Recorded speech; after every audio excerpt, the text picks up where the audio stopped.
ഇന്ന് നമ്മുടെ ഇടയിൽ ഒരുപാട് ജീവിതശൈലി രോഗങ്ങളുണ്ട്. അപ്പോൾ പ്രമേഹമായിക്കോട്ടെ, ഉയർന്ന രക്തസമ്മർദ്ദം ആയിക്കോട്ടെ, അല്ലെങ്കിൽ കൊളസ്ട്രോൾ ആയിക്കോട്ടെ. ഇനി അതുമായി ബന്ധപ്പെട്ട് അതിൻ്റെ കുറേ കോംപ്ലിക്കേഷൻസ് ആയിട്ട് ഫാറ്റി ലിവറും അല്ലെങ്കിൽ ഹാർട്ട് ഡിസീസും സ്ട്രോക്കും ഒക്കെ കൂടി വരികയാണ്. ഇതിൻ്റെ ഇടയിലൊക്കെ കൊളസ്ട്രോൾ കൊണ്ട് ബുദ്ധിമുട്ടുന്ന ഒരുപാട് പേരുണ്ട്. അപ്പോൾ എന്തുകൊണ്ടാണ് ഈ കൊളസ്ട്രോൾ കൂടുന്നത്? കൊളസ്ട്രോൾ കൂടിയ എന്തൊക്കെ ലക്ഷണങ്ങൾ ശരീരത്തിൽ കാണിക്കും? അപ്പോൾ അത് നമുക്ക് നിയന്ത്രിക്കാൻ എന്തൊക്കെ ചെയ്യണം, അല്ലെങ്കിൽ ഭക്ഷണത്തിലൂടെ അല്ലെങ്കിൽ നമ്മുടെ ലൈഫ് സ്റ്റൈലിലൂടെ എന്തൊക്കെ രീതിയിൽ നമുക്കത് മാനേജ് ചെയ്യാം എന്നൊക്കെയുള്ളൊരു ടോപ്പിക്കിനെ കുറിച്ച് നമുക്ക് ഡിസ്കസ് ചെയ്യാം. ഞാൻ ഡോക്ടർ പ്രിയ, Q1B ഹെൽത്ത് കെയറിലെ മെഡിക്കൽ ഓഫീസറാണ്. ഇന്ന് നമ്മുടെ ഇടയിൽ ഒരുപാട് ജീവിതശൈലി രോഗങ്ങളുണ്ട്. അപ്പോൾ പ്രമേഹമായിക്കോട്ടെ, ഉയർന്ന രക്തസമ്മർദ്ദം ആയിക്കോട്ടെ, അല്ലെങ്കിൽ കൊളസ്ട്രോൾ ആയിക്കോട്ടെ. ഇനി അതുമായി ബന്ധപ്പെട്ട് അതിൻ്റെ കുറേ കോംപ്ലിക്കേഷൻസ് ആയിട്ട് ഫാറ്റി ലിവറും അല്ലെങ്കിൽ ഹാർട്ട് ഡിസീസും സ്ട്രോക്കും ഒക്കെ കൂടി വരികയാണ്.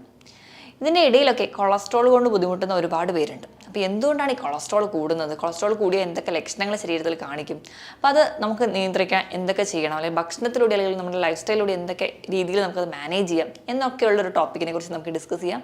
ഞാൻ ഡോക്ടർ പ്രിയ, Q1B ഹെൽത്ത് കെയറിലെ മെഡിക്കൽ ഓഫീസറാണ്. കൊളസ്ട്രോൾ എന്ന് പറയുമ്പോൾ നമ്മളതൊരു ജീവിതശൈലി രോഗം മാത്രമായിട്ട് കാണേണ്ടതല്ല. നമ്മുടെ ശരീരത്തിലെ ഓരോ കോശങ്ങളുടെ പ്രവർത്തനത്തിനും അതുപോലെ തന്നെ നമ്മുടെ ശരീരത്തിലെ ഓരോ ഹോർമോണിൻ്റെയും വൈറ്റമിൻസിൻ്റെയും ഒക്കെ ഒരു കറക്റ്റായിട്ടുള്ള ഫംഗ്ഷന് വേണ്ടി ഏറ്റവും അത്യാവശ്യം വേണ്ട ഒന്നാണ് ഈ കൊളസ്ട്രോൾ എന്ന് പറയുന്നത്. ഇത് മാത്രമല്ല, നമ്മുടെ ശരീരത്തിൽ ഊർജ്ജം ഉൽപ്പാദിപ്പിക്കാനും കൊളസ്ട്രോൾ നമ്മളെ സഹായിക്കുന്നുണ്ട്. അപ്പോൾ ഈ കൊളസ്ട്രോൾ കൂടി നിൽക്കുന്നു എന്ന് പറയുമ്പോൾ ആ ഒരു കൊളസ്ട്രോൾ തീർത്തും നമുക്ക് വേണ്ടാത്ത ഒന്നാണെന്ന് നമ്മൾ കരുതേണ്ടതില്ല. നമ്മൾ കഴിക്കുന്ന ഭക്ഷണത്തിൽ നിന്നും അതോടൊപ്പം തന്നെ നമ്മുടെ ശരീരത്തിനും ഒരു 90% കൊളസ്ട്രോൾ ഉൽപ്പാദിപ്പിക്കുന്നുണ്ട്. അപ്പം ഇവിടെ എവിടെയെങ്കിലുമൊക്കെ ഒരു പിഴവ് വരുന്ന സമയത്താണ് നമ്മുടെ രക്തത്തിൽ കൊളസ്ട്രോളിൻ്റെ ലെവൽ കൂടുതലായിട്ട് നിൽക്കുന്നത്. ഒരു നോർമൽ ലിമിറ്റിൽ നിന്ന് അധികമായി കഴിയുമ്പോൾ ഈ കൊളസ്ട്രോളിൻ്റെ കണികകൾ അല്ലെങ്കിൽ ലിപ്പിഡ് മോളിക്യൂൾസ് നമ്മുടെ രക്തക്കുഴലിലൂടെ സഞ്ചരിക്കാൻ തുടങ്ങും. അത് നമ്മുടെ ആ ഒരു രക്തക്കുഴലുകൾ ബ്ലോക്ക് ഉണ്ടാക്കുക, അതുവഴി ഹാർട്ട് കംപ്ലയിൻറ്റ്സ് ഉണ്ടാകും, അതുപോലെ തന്നെ സ്ട്രോക്ക് ഉണ്ടാക്കാനൊക്കെ ചാൻസ് ഉണ്ടാകും. അതോടൊപ്പം തന്നെ ഈ ഒരു കൊളസ്ട്രോൾ അധികമാവുന്ന സമയത്ത് നമ്മുടെ ഓരോ അവയവങ്ങൾക്ക് ചുറ്റിലും ഇത് അടിയാൻ തുടങ്ങും. ഏറ്റവും ആദ്യം ഇത് അടിയുന്നത് നമ്മുടെ ലിവറിലാണ്.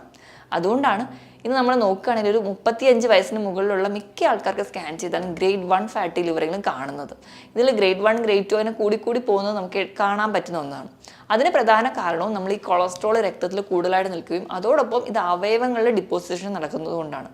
ഇത് മാത്രമല്ല, നമുക്കിപ്പോൾ പിത്തസഞ്ചിയിലൊക്കെ നോക്കിയാലും gall bladder stone, cholesterol stone sides കാണാൻ പറ്റും. അതുപോലെ തന്നെ കൊളസ്ട്രോൾ ഡിപ്പോസിഷൻ കാരണം നമ്മുടെ ഓരോ അവയവങ്ങളിലും പ്രഷർ കൂടുകയും ഈ ഒരു പ്രഷർ കൂടുന്നതിൻ്റെ ഭാഗമായിട്ട് അതിൻ്റെതായ സിംറ്റംസ് പുറത്ത് കാണിക്കുകയും ചെയ്യും. അപ്പോൾ ഈ കൊളസ്ട്രോൾ ഇങ്ങനെ കൂടി നിൽക്കാനുള്ള കാരണമാണ് നമ്മൾ ആദ്യം ചിന്തിക്കേണ്ടത്. അപ്പം നമുക്ക് എല്ലാവർക്കും ആദ്യം തന്നെ പറയുന്നത് നമ്മുടെ തെറ്റായ ഒരു ഭക്ഷണ രീതി, അല്ലെങ്കിൽ നമ്മൾ ഒരുപാട് വറുത്തതും പൊരിച്ചതും മാത്രം കഴിക്കുന്നത് കൊണ്ടാണ് ഈ കൊളസ്ട്രോൾ കൂടി നിൽക്കുന്നത് എന്നായിരുന്നു കുറച്ച് കാലം മുൻപ് വരെയുള്ള നമ്മുടെ എല്ലാവരുടെയും ഒരു തോട്ടം. പക്ഷേ ഇപ്പോൾ നമുക്ക് നോക്കിക്കഴിഞ്ഞാൽ നമുക്കറിയാം, ഇപ്പോൾ ഈ എണ്ണയിൽ വറുത്തതും പൊരിച്ചതും മാത്രം കഴിക്കുന്നവരിലല്ല കൊളസ്ട്രോൾ ഉള്ളത്. ഇതല്ലാതെ തന്നെ നമ്മൾ നോർമൽ സാധാരണ നമ്മുടെ വീട്ടിലുള്ള ഭക്ഷണങ്ങൾ കഴിക്കുന്നവരിലും ഇന്ന് കൊളസ്ട്രോൾ കൂടുതലായിട്ട് നിൽക്കുന്നുണ്ട്. അപ്പോൾ അതിൻ്റെ ഒരു കാരണം നോക്കുകയാണെങ്കിൽ ഒന്നാമത്തെ ഒരു കാരണമായിട്ട് നമുക്ക് പറയാൻ പറ്റുന്നത് നമ്മുടെ ഫിസിക്കൽ ആക്ടിവിറ്റി വളരെ കുറവാണ്. പണ്ട് കാലത്ത് നമ്മൾ ഒരുപാട് എക്സേർഷൻ ചെയ്യുന്ന ജോലികളായിട്ട് നമ്മുടെ വീട്ടിൽ തന്നെ ഉണ്ടാവുമായിരിക്കും. ഇപ്പം സ്ത്രീകൾക്കായാലും പുരുഷന്മാർക്കൊക്കെ ആയാലും അല്ലെങ്കിൽ ഇന്നത്തെ ഒരു യുവാക്കളിലൊക്കെ ആയാലും കൂടുതലും ഒരു സെഡൻറ്ററി ലൈഫ് സ്റ്റൈലാണ്. അപ്പോൾ അതിൻ്റെ ഭാഗമായിട്ട് അതുകൊണ്ട് തന്നെയാണ് ചെറിയ കുട്ടികളിൽ പോലും ഇന്ന് കൊളസ്ട്രോൾ ലെവൽ കൂടുതലായിട്ട് നിൽക്കുന്നത്. അവർക്ക് പോലും ഒരു ഔട്ട്ഡോർ ഗെയിംസ് വളരെ കുറവാണ്. അപ്പോൾ നമ്മൾ അകത്ത് തന്നെ ഇരുന്നിട്ടുള്ള ഇൻഡോർ ഗെയിംസ് അല്ലെങ്കിൽ ഇൻഡോർ ആക്ടിവിറ്റീസാണ് കൂടുതലും ഏർപ്പെട്ടിരിക്കുന്നത്. അതുപോലെ തന്നെ ഗാഡ്ജറ്റ്സ് ഒക്കെ ഒരുപാട് ഡിപ്പെൻഡഡ് ആയതുകൊണ്ട് തന്നെ ഫിസിക്കൽ ആക്ടിവിറ്റി ഇല്ല. അതുകൊണ്ട് നമുക്ക് കൊളസ്ട്രോൾ ലെവൽ കൂടാൻ ചാൻസ് ഉണ്ട്. ഇത് മാത്രമല്ല, നമ്മളിപ്പം ഇതൊന്നും എണ്ണയിൽ വറുത്തതും പൊരിച്ചതൊന്നും കഴിക്കുന്നില്ല. പക്ഷേ നമ്മൾ കഴിക്കുന്ന വീട്ടിലുള്ള ചോറും അല്ലെങ്കിൽ വീട്ടിലുണ്ടാക്കുന്ന ഭക്ഷണം മാത്രമായാൽ കൂടി നമുക്ക് എന്തുകൊണ്ടാണ് ഈ കൊളസ്ട്രോൾ കൂടുന്നതെന്ന് നോക്കിക്കഴിഞ്ഞാൽ, നമ്മൾ എന്ത് ഭക്ഷണം കഴിച്ചാലും നമ്മൾ കൂടുതലും നമ്മൾ മലയാളികളൊക്കെ ഡിപ്പെൻഡ് ചെയ്തിരിക്കുന്ന അന്നജം അടങ്ങിയിട്ടുള്ള ഭക്ഷണം, അതായത് കാർബോഹൈഡ്രേറ്റ്സ് ആണ്. കൂടുതലും ചോറാണ് കഴിക്കുക. ഇപ്പോൾ രാവിലെ ആണെങ്കിൽ നമ്മൾ കൂടുതലും അപ്പം, ഇഡ്ഡലി, പുട്ട് ഇതെല്ലാം അന്നജമാണ്. ഇതോടൊപ്പം തന്നെ നമ്മൾ ഉച്ചയ്ക്ക് കഴിക്കുന്നത് ചോറാണ്. ഇനി രാത്രി മിക്ക ആൾക്കാരും ചോറാണ് ഡിപ്പെൻഡ് ചെയ്യുക. ഇനി അതല്ലെങ്കിൽ കുറേ ആൾക്കാർ ഒരു ഡയറ്റിൻ്റെ ഭാഗമൊക്കെ ആയിട്ട് ചപ്പാത്തീനെ ഡിപ്പെൻഡ് ചെയ്യും. ഇതിലെല്ലാം ഒരു പരിധി വരെ അന്നജമാണ് അടങ്ങിയിരിക്കുന്നത്. ഈ ബേസിക്കായിട്ട് അന്നജം ഉള്ളത് കൊണ്ട് തന്നെ ഈ അന്നജത്തിൻ്റെ അളവ് നമ്മുടെ ശരീരത്തിൽ കൂടുതലായിട്ടുണ്ട്. ഈ അന്നജം അധികമാവുന്ന സമയത്ത് നമ്മുടെ ശരീരം എന്താക്കും, ഇത് സ്റ്റോർ ചെയ്യാൻ വേണ്ടി നോക്കും. ഇത് സ്റ്റോർ ചെയ്യുന്ന ഫോമാണ് ഫാറ്റ് അല്ലെങ്കിൽ കൊഴുപ്പായിട്ടാണ്. അപ്പം നമ്മൾ എന്ത് ഭക്ഷണം കഴിക്കുക, നമുക്ക് ആക്ടിവിറ്റി ഒന്നും ഇല്ലെങ്കിൽ ഇതെല്ലാം സ്റ്റോർ ചെയ്ത് ഒരു ഫോം എന്ന് പറയുന്ന ഫാറ്റാണ്. അങ്ങനെ നമ്മുടെ ശരീരത്തിൽ അല്ലെങ്കിൽ നമ്മുടെ രക്തത്തിലൊക്കെ കൊളസ്ട്രോളിൻ്റെ ലെവൽ കൂടാൻ ചാൻസ് ഉണ്ട്. അപ്പോൾ നമ്മൾ ഡയറക്റ്റ്ലി എണ്ണയിൽ വറുത്തതും പൊരിച്ചതും കഴിച്ചത് കൊണ്ട് മാത്രമല്ല കൊളസ്ട്രോൾ കൂടുന്നത്. കാരണം നമ്മുടെ ശരീരത്തിൽ 90% നമ്മുടെ കരളിലാണ് ഉൽപ്പാദിപ്പിക്കുന്നത്. നമ്മൾ കഴിക്കുന്ന ഭക്ഷണത്തിൽ ബാക്കിയുള്ള അന്നജമൊക്കെ കൂടുതലായിട്ട് ചെല്ലുന്ന സമയത്ത് നമ്മുടെ കരൾ വേഗം അത് കൺവേർട്ട് ചെയ്ത് സ്റ്റോർ ചെയ്ത് വെക്കുന്നതാണ്. ഇത് കൂടാതെ തന്നെ നമ്മുടെ ശരീരത്തിൽ എന്തെങ്കിലും ഹോർമോണൽ ഇംബാലൻസ് ഉണ്ടെങ്കിലും കൊളസ്ട്രോൾ ലെവൽ കൂടും. ഇപ്പോൾ ഒരു ഹോർമോണൽ ഇംബാലൻസ് എന്ന് പറയുമ്പോൾ നമ്മുടെ തൈറോയ്ഡ് തൈറോയ്ഡ് ലെവലിൽ വേരിയേഷൻ കാണിക്കുന്ന ആൾക്കാർ, പ്രത്യേകിച്ച് ഹൈപ്പോ തൈറോയിഡിസം എന്ന് പറയുമ്പോൾ TSH ലെവൽ ഹൈ ആയിട്ട് നിൽക്കുന്ന ആൾക്കാരിൽ കൊളസ്ട്രോൾ ലെവൽ കൂടുതലായിട്ട് നിൽക്കുന്നത് കാണാം. ഇനി PCOD പോലെയുള്ള കണ്ടീഷൻസിൽ അവിടെ ഒരു ഇൻസുലിൻ റെസിസ്റ്റൻസ് ഉണ്ടാവുകയും അതിൻ്റെ ഭാഗമായിട്ട് നമ്മുടെ ശരീരത്തിൽ കൊളസ്ട്രോൾ ലെവൽ കൂടുതലായിട്ട് നിൽക്കുന്നത് കാണാം. ഇനി സ്ത്രീകളുടെ കേസ് എടുക്കുന്ന സമയത്ത് ആർത്തവ വിരാമത്തിന് ശേഷം ഈസ്ട്രജൻ എന്ന് പറയുന്ന ഒരു ഹോർമോൺ ഒരു 80-90% അവരുടെ ശരീരത്തിൽ കംപ്ലീറ്റ് ആയിട്ട് തീരുകയാണ്. അപ്പോൾ അതിൻ്റെ ഭാഗമായിട്ട് ഒരു ഈസ്ട്രോജൻ ഡെഫിഷ്യൻസി വരുന്ന സമയത്ത് ഈ ഒരു ഹോർമോണൽ ഇംബാലൻസ് വരികയും അത് അവർക്ക് കൊളസ്ട്രോൾ കൂടാൻ കാരണമാകും. അപ്പോൾ ഈ പറഞ്ഞ ഒരു ഹോർമോണൽ ഇംബാലൻസ് ഒക്കെ നമ്മുടെ ശരീരത്തിൽ കൊളസ്ട്രോൾ കൂടാൻ കാരണമാകുന്നത്. അതുകൊണ്ട് തന്നെയാണ് ഈ സ്ത്രീകൾക്ക് മാസമുറ നിന്നതിന് ശേഷം ഹാർട്ട് കംപ്ലയിൻസ് ഒക്കെ കൂടുതലായിട്ട് വരുന്നത്. ഇതുകൂടാതെ ഇൻസുലിൻ റെസിസ്റ്റൻസ് വരും, അതായത് പ്രമേഹ രോഗ സാധ്യതയുള്ള ആൾക്കാർക്ക് അല്ലെങ്കിൽ പ്രീ ഡയബറ്റിക് സ്റ്റേജിലൊക്കെ ഉള്ള ആൾക്കാർക്ക് സ്വാഭാവികമായിട്ടും പിന്നീട് ഒരു കൊളസ്ട്രോളിലോട്ട് പോകാനുള്ള ചാൻസ് ഉണ്ട്.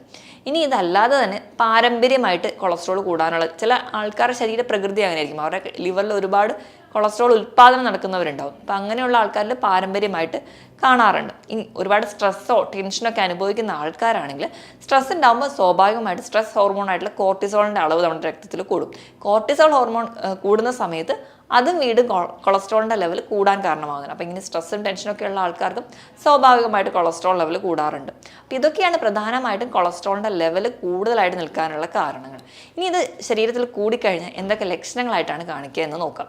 ഇപ്പോൾ ലക്ഷണങ്ങളുടെ കേസ് പറയുന്ന സമയത്ത് ഏറ്റവും അധികം ആൾക്കാർ പറയുന്നത് അവർക്ക് ചെറിയൊരു ജോലി ചെയ്താൽ പോലും ഭയങ്കര ക്ഷീണം, ഭയങ്കര കിതപ്പായിട്ട് തോന്നുക, വലിയ എന്തോ കഠിന അധ്വാനം ചെയ്തതുപോലെയുള്ള ഒരു ക്ഷീണം, നെഞ്ചിടിപ്പ് കൂടുതലായിട്ട് വരിക, സ്റ്റെപ്പ് കയറാൻ ബുദ്ധിമുട്ട്, ഇതൊക്കെയായിരിക്കും ആദ്യം അവർ പ്രസൻറ്റ് ചെയ്യുക. ഇത് കഴിഞ്ഞ ഒരു സ്റ്റേജിലോട്ട് പോകുന്ന സമയത്ത് അവർക്ക് കാലിന് വേദന, കാല് കഴപ്പ്, കൈക്ക് കഴപ്പ്, ഈ ഒരു പ്രശ്നം ഒരുപാട് പേര് പറയാറുണ്ട്. ചിലപ്പോൾ ആ ഒരു സിംറ്റംസ് ഒക്കെ ആയിട്ടായിരിക്കും നമ്മുടെ ക്ലിനിക്കിലൊക്കെ വരാറ്. അപ്പോൾ ആ വരുന്ന സമയത്ത് നമ്മൾ കൊളസ്ട്രോൾ നോക്കുമ്പോഴായിരിക്കും അത് ഹൈ ലെവലിലോട്ട് നിൽക്കുന്നത് നമ്മൾ തിരിച്ചറിയുന്നത് തന്നെ. ഇതല്ലാതെ ചില ആൾക്കാർക്ക് പ്രഷർ ഇതിനോടൊപ്പം തന്നെ കൂടുതലായിട്ട് നിൽക്കുന്നത് കാണാം. ഇതുകൂടാതെ തന്നെ അവരുടെ കൈയിൻ്റെ മുട്ടിൽ, കാലിൻ്റെ മുട്ടിലൊക്കെ ചെറിയ ചെറിയ കൊഴുപ്പുകളുടെ ഡിപ്പോസിഷൻസ് കാണാൻ പറ്റും. ഇതിന് നമ്മൾ സാന്തോമാസ് എന്നാണ് പറയുക. ചില ആൾക്കാർക്ക് കണ്ണിൻ്റെ താഴെയായിട്ട് ചെറിയൊരു യെല്ലോയിഷ് കളറിലുള്ള ഡിപ്പോസിഷൻ അല്ലെങ്കിൽ ഒരു തടിപ്പ് പോലെ കാണാം. സാന്തൈലാസ്മ എന്നാണ് ഈ ഒരു കംപ്ലയിൻസിൽ നമ്മൾ പറയാറ്. ആ ഒരു കണ്ടീഷനായിട്ടും പ്രസൻറ്റ് ചെയ്യാറുണ്ട്. ഇതൊക്കെയാണ് പ്രധാനമായിട്ടും ആ ഒരു ക്ഷീണവും ആ ഒരു കഴപ്പും അല്ലെങ്കിൽ ഇങ്ങനത്തെ ഡിപ്പോസിഷനൊക്കെ കാണുമ്പോൾ നമ്മൾ പൊതുവെ ഒരു കൊളസ്ട്രോൾ ഉണ്ടോ എന്ന് നോക്കാൻ പറയാറുണ്ട്. ഒരു ഉന്മേഷക്കുറവ് അവർക്ക് കാണും. അതെന്ന് പറഞ്ഞാൽ 1-2 ദിവസം അല്ലെങ്കിൽ ഒരു ആഴ്ചയോളം നിൽക്കുന്ന ഒരു ഉന്മേഷക്കുറവൊക്കെ ഈ ഒരു കൊളസ്ട്രോൾ രോഗത്തിൻ്റെ ലക്ഷണങ്ങളാണ്. നമ്മൾ നോർമലി അങ്ങനെ വരുമ്പോൾ അവരുടെ ലിപ്പിഡ് പ്രൊഫൈലാണ് നോക്കാൻ പറയാം. ലിപ്പിഡ് പ്രൊഫൈൽ എന്ന് പറയുമ്പോൾ നമ്മൾ വെറും വയറ്റിൽ തന്നെ പോയിട്ട് രാവിലെ തന്നെ ബ്ലഡ് ടെസ്റ്റ് ചെയ്യുക. ബ്ലഡ് ടെസ്റ്റ് ചെയ്യുമ്പോൾ നമുക്ക് കൊളസ്ട്രോളിൻ്റെ ഓരോ ഘടകങ്ങളും വേർതിരിച്ചറിയാൻ പറ്റും. അപ്പോൾ ടോട്ടൽ കൊളസ്ട്രോൾ കിട്ടും, അതോടൊപ്പം ട്രൈഗ്ലിസറൈഡിൻ്റെ ലെവൽ കിട്ടും. HDL എന്ന് പറയുന്ന നല്ല cholesterol, high density lipoprotein, അതാണ് നല്ല കൊളസ്ട്രോൾ, അതിൻ്റെ ലെവൽ.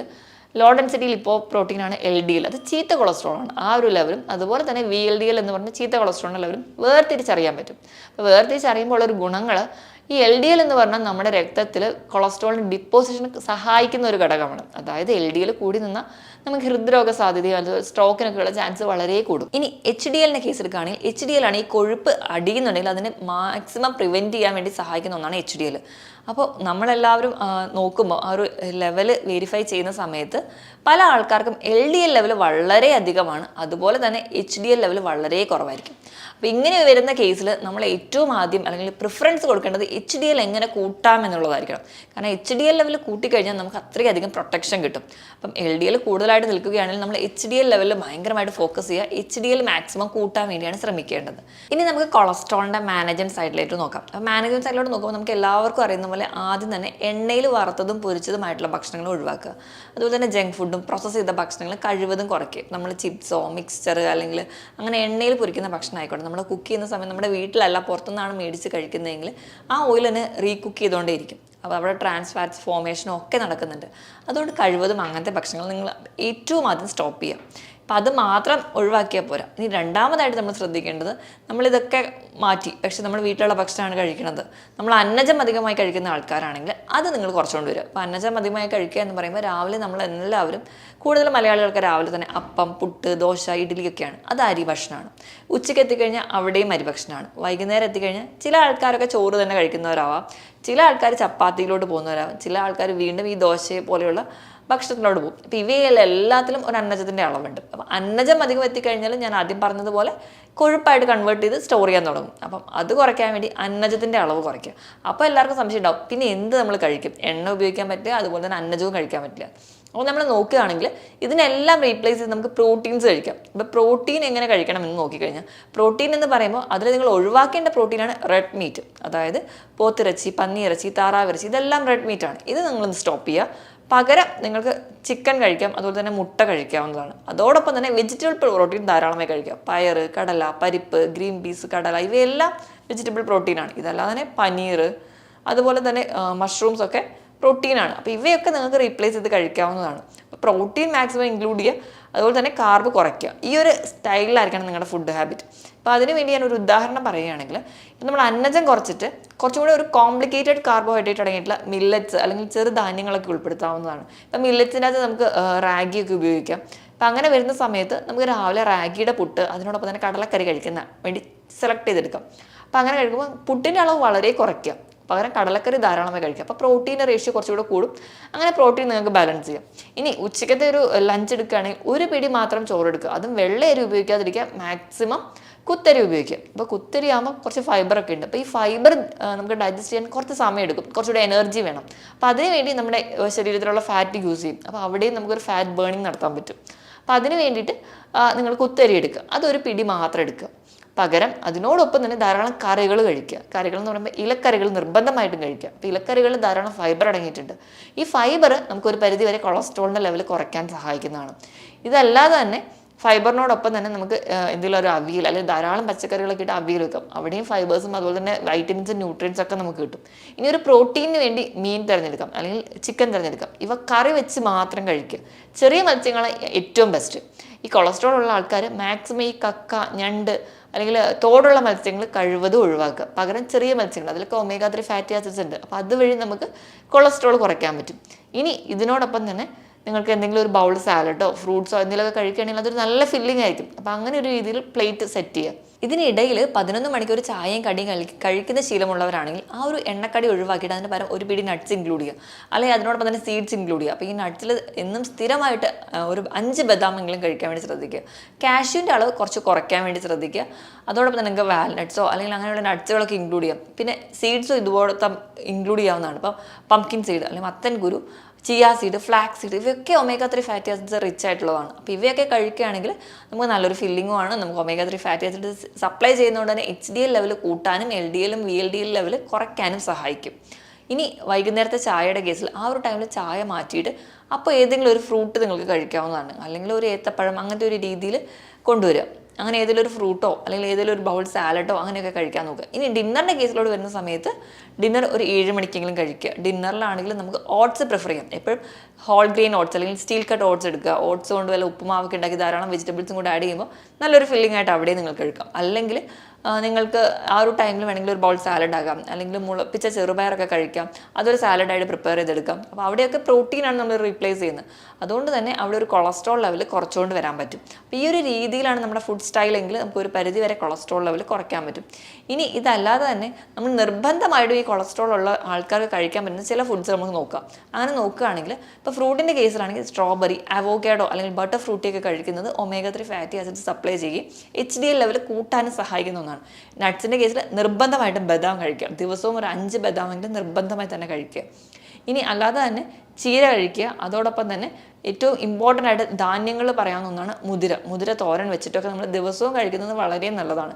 കാരണം ഇത് ഈ പറഞ്ഞ പോലെ HDL ലെവൽ കൂട്ടാനും LDL VLDL ലെവൽ കുറയ്ക്കാനും സഹായിക്കും. അതോടൊപ്പം തന്നെ ഇൻസുലിൻ റെസിസ്റ്റൻസ് ഒരു പരിധി വരെ കുറയ്ക്കും.